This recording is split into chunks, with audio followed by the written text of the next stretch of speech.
So what is the reason for his absence? Is he really too old to travel those distances, or does Joe Biden hate Britain? To debate this, I'm delighted to welcome all the way from Beverly Hills in California, political commentator and a woman known as America's psychiatrist, Dr. Carol Lieberman, and former butler to Diana, Princess of Wales, and I'm a Celebrity star, Paul Burrell. Paul, great to have you back on the show. Do you think that Joe Biden has a problem with Britain? Mark, I'm going to disagree with you because I know that this looks unusual, but this move does have a precedent. Dwight D. Eisenhower did not attend Queen Elizabeth II's coronation in 1953, and Joe Biden is just following suit. He's a head of state. And also, you have to remember that our late Queen did not attend other heads of states' coronations or funerals in Europe. She sent her deputy, who was then our crown prince, in effect, the Prince of Wales. And so really, it will not affect diplomatic relations between Britain and America. I know the king. I know that he will not be offended personally by this, and he will embrace all of Europe's heads of state when they come to the coronation. I don't really think that he will miss Joe Biden being there, especially as Mrs. Biden might be there in his place. Well, the 1950s were a long time ago, and I would argue, Dr. Carol Lieberman, that whilst I've never been a cheerleader for Donald Trump, if he was president right now, he'd be going. Yes, absolutely. This is just one more embarrassment from Biden. I mean, it's like holding on for the ride till his term is over, holding on, hoping that there's going to be no other disasters. But, his excuse was that he was too old to travel. That was one excuse. Another excuse was that he had a prior engagement. Now, May 6th does happen to be Sigmund Freud's birthday.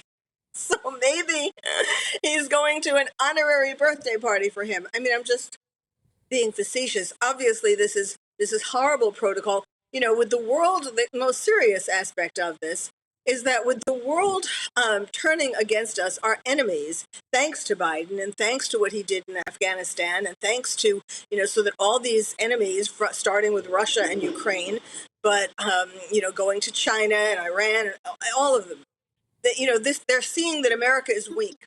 And so you would think that at a time like this, when all our enemies are jumping up to, to take advantage of this weakness, that Biden would want to keep making friends. I mean, it's not just a matter of being at the coronation, although of course that's important, but it's also a chance to talk with, all of the other heads of states that are going to be there. I mean, look, Paul Burrell, I absolutely take your point about historical precedent, and that will have been very important to you when you served the royal family and Diana, Princess of Wales. However, it would be a great honour to the king if the president were to appear. And that's the point, isn't it? He hasn't taken that opportunity to pay his respects to our new monarch. It's a significant moment. We might only have 2 coronations this century. And I wonder whether it's something of a diplomatic slight on the British people as well.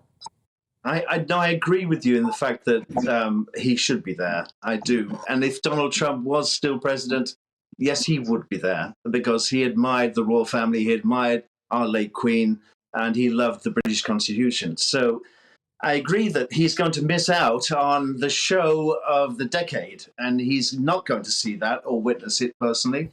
And that is a great sadness. But I really don't believe that this is going to cause a huge rift between Britain and America. We are strong allies, and despite what's said, I do honestly think that we are great friends and great nations who work together, despite who the president is, because the president will change in 4 years' time.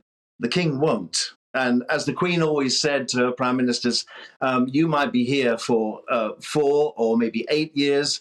I'm here for the rest of my life. And the king will be there for the rest of his life. And he will see another president, too, in his reign. So presidents come and go. Kings and queens don't. Is the elephant in the room that Joe Biden is too frail to travel? I think that could possibly be the case, yes. people Carol? seeing him fall up or down the steps of Air Force One. But, another part of it is it really perhaps that he's being influenced, certainly by Obama and perhaps by, Harry and Meghan, this whole idea that Biden is showing his supporters that he is also against the monarchy, because you should be, and because of slavery. I mean, I don't, of course, go along with that, but it seems like he might be virtue signaling for his constituents.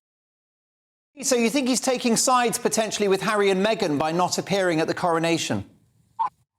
Obama is the one who pulls his strings altogether. And so I think this could well be another string pulling by Obama. Briefly, Carol, how long? That's a very interesting comment. Yeah, go on, Paul. Please respond. That's a very interesting comment to think that the President of the United States would be siding with Harry and Meghan when the King has sent invitations to Harry and Meghan. He's taken the moral high ground. He's actually given them the chance to say yes or no whether they come to the coronation. I personally think that Meghan will not come to the coronation. She will stay behind in California to look after the children. I do believe that Harry will come to the coronation to support his family. After all, it makes him relevant because he has to be relevant and attached to the royal family to continue his brand. Because without the brand of being royal, what is there left? Paul, do you think it's appropriate that just Harry attends the coronation, or do you think the couple, Harry and Meghan, should be there? What's the right thing to do in your estimation? What is the right thing to do is to brave it and to show solidarity together and come together. But of course, that's going to be a dreadful experience for both of them, having written this book, Spare, and having said what they've said over the past few years and pushed most of the family members under the bus. So they're going to have to sit and grin and bear it in Westminster Abbey at the King's coronation. And I don't think that Meghan's going to do that. I think she's going to find an easy excuse to get out of this by saying, oh, it's Archie's birthday, so I'm going to stay behind in California and have a birthday party rather than go to the coronation. And now I'm going to get in trouble with producer Maria because I've got one more for Carol and then one more for Paul, because we have such a high caliber of guest on tonight's show. Carol, how long do you think Joe Biden can carry on before he keels over? His people are talking about another 4 years. I do not think he's going to make it for another 4 years. As I've said on your show, and I've been saying even before as he was running for president, he has encroaching dementia, and it was a mistake to vote him in to begin with. And I just want to say I agree with the idea that that Harry and Meghan, if they don't come, that they won't be relevant anymore. And that's why I think that actually both of them will come. But I think it's really a shame for the King because they will take too much attention away from him. Now, Paul, last but not least, can I say you look the picture of health. We always love having you on the show. And I'm really pleased that you've got good news in terms of your awful cancer diagnosis. Are you able to tell me where you're at with your health? Yes, I'm finished now with my cancer treatment and my radiotherapy, and I'm taking a break on the Welsh coast with my husband. It's been a roller coaster ride. I have to wait for 6 months now to find I'm all clear, but I'm feeling good, but we'll wait and see. Fingers crossed. You look brilliant, and I think you're feeling well enough to possibly brave another stint in the jungle. Is that right?